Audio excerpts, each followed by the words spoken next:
I am joined right now by the Pro Football Hall of Famer, Super Bowl champion, Mike Haynes. Mike, thanks for being with us. It's the Mike and Mike show Well, today. Thanks for having me. Oh, I like that. I like it, too.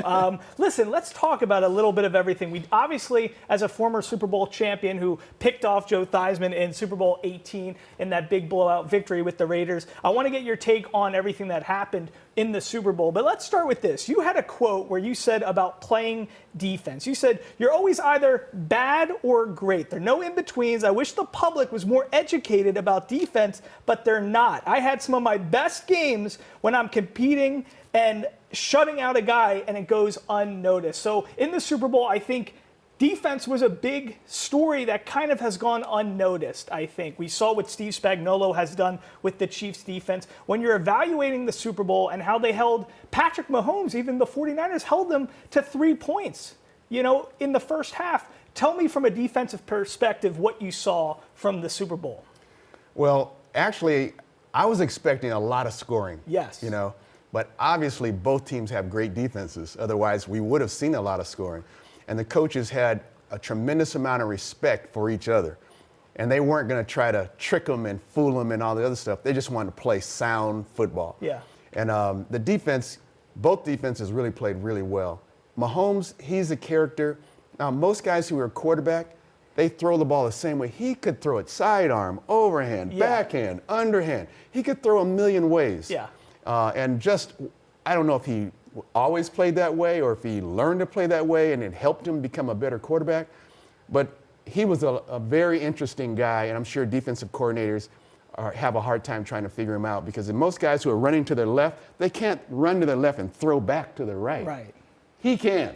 It's crazy what he can do. Yeah. He's like a magician in the pocket, out of the pocket. But, when it comes to defensive back play, you are the stud of all studs. I mean, all time, you had 46 interceptions, 14 seasons, 4 All-Pro selections, 9 Pro Bowls. You were the 5th pick in the draft. You came from Arizona State. Immediately, you're the Defensive Rookie of the Year. You play all these seasons with the Patriots. Then you come to the Raiders, and now you have this tandem with Lester Hayes back there. And it's kind of like what we saw with McDuffie and L'Jarius Sneed having an amazing tandem with 2 corners. But as you're watching the game nowadays and you see a player like Mahomes, what would you do if you were on the field as a cornerback? What could you do to stop this guy? Because I think 30 other franchises are watching the Super Bowl and they're thinking, how are we going to take down Mahomes? Well, what I would do first thing is I'd call Lester Hayes. Lester Hayes, that guy, he'd been playing football, tackle football ever since he was a little kid. Yeah. And when I came to the Raiders and I saw how much he studied, I tried to study with him all the time. And so different things that he would notice, I didn't notice. And he said, yeah, you notice every time that back does this, this happens. I'm going, you're right, Lester. And so it really helped me. Now, I'd already played, 4 years of college, 7 years of pros before I came there, and I was still learning because I was lucky to have guys like him on my team. And the two of us together was a lot of fun. If you look at a lot of film of Lester, you'll see a lot of times where he would leave his man and go to where he knows the quarterback is going to throw the ball. This is the same down and distance. The plays are starting up the same way. The running back runs out this way. The line is blocking a certain way. He might leave his man and run over there to the tight end because he knows he's got to throw it to the tight end. That's how much of a student he was, much more of a student than me. But everybody talks about not just your character on the field, but the character you had off the field. Dan Fouts said you're one of the best, gunner from San Diego Chargers. Los Angeles Chargers. He said you were a great man-to-man cover, one of the best defensive backs he ever faced. He said in the fourth quarter, when everybody's getting slow and tired, that's when you're picking it up. So you got to beat Mike Haynes in the first quarter, but your demeanor is so fascinating to me. We're seeing so many cornerbacks in the league now that are so brash and braggadocious, right? It's a whole personality thing. Almost a lot of corners are becoming like wide receivers used to be. We see Sauce Gardner. We see, like guys like Jalen Ramsey. It's a whole different mentality.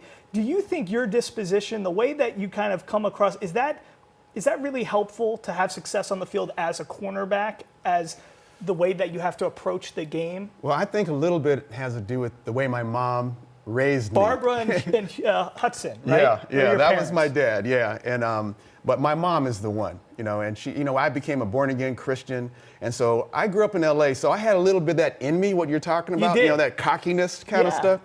But I tried not to do that. I didn't want to embarrass my mom. I didn't want to embarrass my family.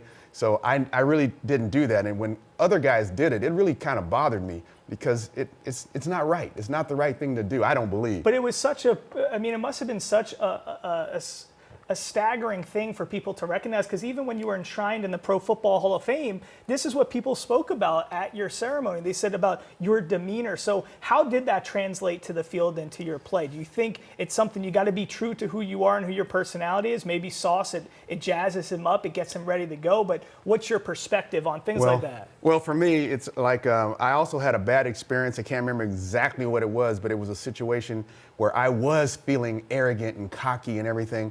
And I might have said something in the press one day, and that guy, I said he's not going to catch a pass, that kind of a thing.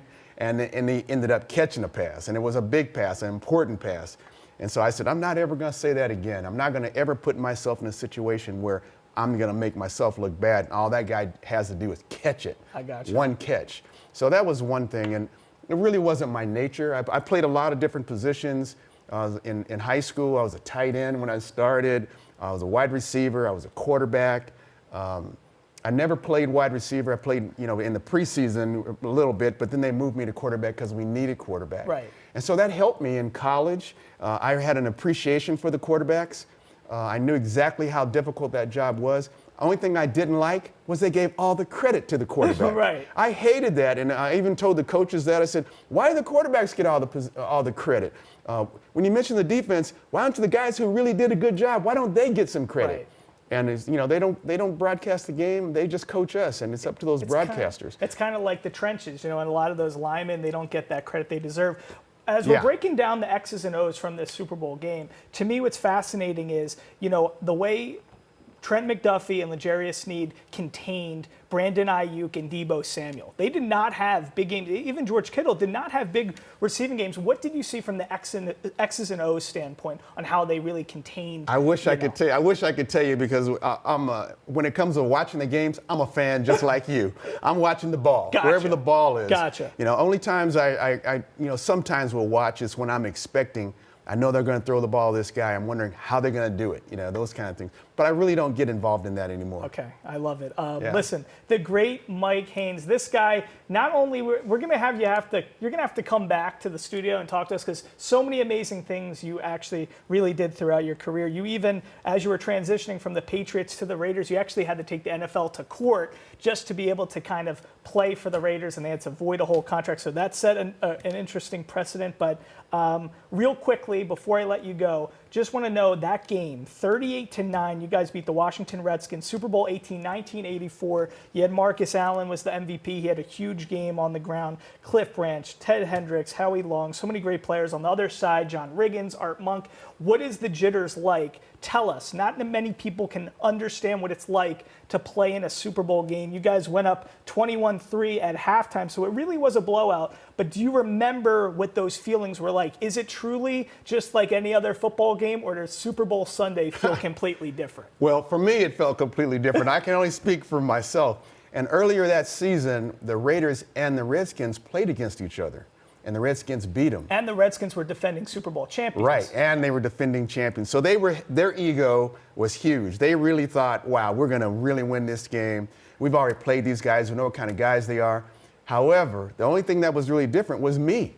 When they played earlier in the year, didn't have you. I wasn't a Raider yet. You I had was to sit still out holding 11 out. games, yeah. I was still holding out. And so that was probably the best thing that ever happened, because when I got a chance to study film with Lester, he would tell me why they did that. And I know Ted Watts, who was the other corner, who was just a young guy, super talented guy, but he's young, has a lot to learn. And over the course of the season, he would learn. Over the course of his career, he's going to learn. But this was a little early in his career, and they kind of picked on him. And so he had good coverage, but a completion is a completion, And so they put me in front, and we started to win. And he would take their third guy, their other wide receiver. Gotcha. And that made us a super strong defensive team. And we all looked at film together, and we all shared notes. We all compared our thoughts and stuff like that. And I'd get their feelings on how they felt about the quarterback and all this. So it was fun. I enjoyed it. But because of what they said leading up to the game, I had my game face on for 2 days before that game. Just you know? the intensity. Yeah, it was going to be intense because I knew that it was going to be very difficult to stop them. They felt like they beat us. They felt like they were better than us. What's it going to take for them to back down?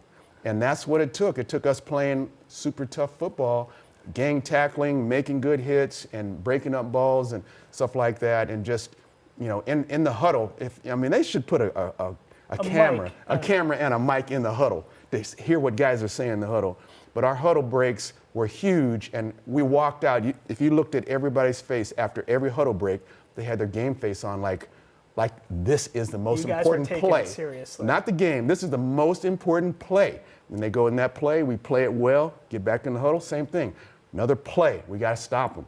And so even when we were up, generally when you're up, you kind of like relax a little bit. You go, oh, they got to score 2 touchdowns to catch up with us.